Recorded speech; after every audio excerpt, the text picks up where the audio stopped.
খুব ছোট্টবেলায় আমার এক আত্মীয়র সাথে যখন প্রথমবার আমি রাজন্ড কলেজে গিয়েছিলাম, কলেজটা দেখেই কেন যেন আমার মনে ধরে গেছিল এবং তখনই প্রতিজ্ঞা করেছিলাম ইনশাআল্লাহ বড় হয়ে কোনো একদিন এই কলেজে আমি পড়বো। তবে সেই পড়াটাই যে বাচ্চাকে নিয়ে এবং স্বামীর মাধ্যমে পড়তে পারবো এটা কখনো ভাবি নাই। তবে যাই হোক, সবকিছুর জন্য আলহামদুলিল্লাহ। কারণ আমার লেখাপড়ার এই পর্যন্ত বা ভবিষ্যতে আমি যতটুকু যাই করতে পারি না কেন, এর পিছনে যে মানুষটার হাত সেটা হচ্ছে আমার স্বামী। আর তা না হলে অন্যান্য আর 5টা মেয়ের মতো বিয়ে হয়ে যাওয়ার পর সাংসারিক বা মাধ্যমিকের গণ্ডিও আমি পার করতে পারতাম না। তবে আলহামদুলিল্লাহ, আল্লাহর কাছে লাখো কোটি শুকরিয়া যে এরকম ভালো মনের একটা মানুষ এবং খুবই সাপোর্টিভ একটা হাজবেন্ড আল্লাহ আমার জীবনে মিলাই দিছে, যার কারণে আমি আমার লেখাপড়া, সন্তান, সংসার সবকিছু একসাথে ভালোভাবেই চালাইতে পারতেছি। সো হ্যালো এভরিওয়ান, আসসালামু আলাইকুম, this is Sadia. Welcome back to my page and channel Tasnim blog ভিডিওর একটা নতুন ব্লগে আপনাদের সবাইকে স্বাগতম। আই হোপ সবাই ভালো আছেন। তো আলহামদুলিল্লাহ আমরাও অনেক বেশি ভালো আছি। আসলেই কিন্তু এই কথাটা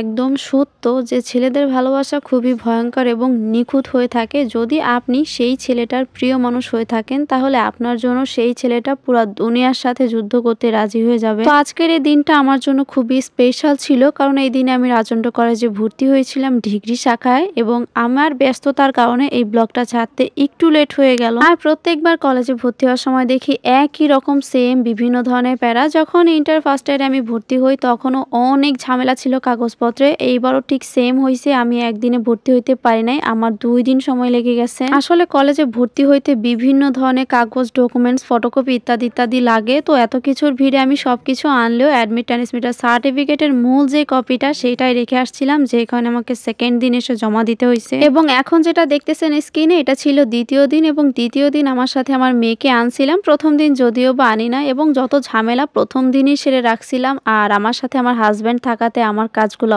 অনেক বেশি ইজিলি হয়ে গেছে, বিশেষ করে দৌড়াদৌড়ির কাজগুলো। কারণ তোমরা যারা একটু লেখাপড়া করছো বা কলেজে ভর্তি হয়েছো তারা জানো এই ভর্তির সময় কাগজপত্র নিয়ে কি পরিমাণ প্যারা খাইতে হয়। আর আমার হাজবেন্ড থাকাতে যত দৌড়াদৌড়ি কাজ ছিল, ফটোকপি করা ইত্যাদি ইত্যাদি সবকিছু সে করছে, এই জন্য আমার সুবিধা হয়েছে। আমি কিন্তু দেখতে রোগা পাতলা হলেও আমি এখন অতটা দৌড়াদৌড়ি করতে পারি না। বাচ্চা হওয়ার আগ পর্যন্ত আমি খুবই স্ট্রং ছিলাম, দৌড়াদৌড়ি লাফালাফি এগুলা করলে আমি কোনো হাঁপাইতাম না। বাট বাচ্চা হয়ে যাওয়ার পরে কেন যেন একটু দৌড়াইলে, একটু হাঁটলে আমি হাঁপাই যাই। সেই দিনের তারিখটা ছিল 21 তারিখ এবং ওই দিন রাজন্ড কলেজের মাঠে তারুণ্য মেলা হইতেছিল। আমরা আমাদের ভর্তির কার্যক্রম শেষ করে মেলাটা একটু দেখতে আসছিলাম। বাট আফসোস ওই দিন অতটাও স্টল হয় নাই, 1টা 2টা কেবল আসছে। বিকালের ভিতরে সবগুলো স্টল একদম পরিপূর্ণ হয়ে গেছে, বাট বিকাল পর্যন্ত থাকার সময় আমাদের হাতে ছিল না। এই জন্য আমরা একটু ঘুরে চলে আসছিলাম ফুচকা এবং চটপটি খাওয়ার জন্য, কারণ ফরিদপুর আসলে এটা আমার খাওয়া লাগবে। এখানকার চটপটি ফুচকা আমার কাছে অনেক বেশি ভালো লাগে। বিশেষ করে মামারা ফুচকার সাথে 2টা টক দেয়,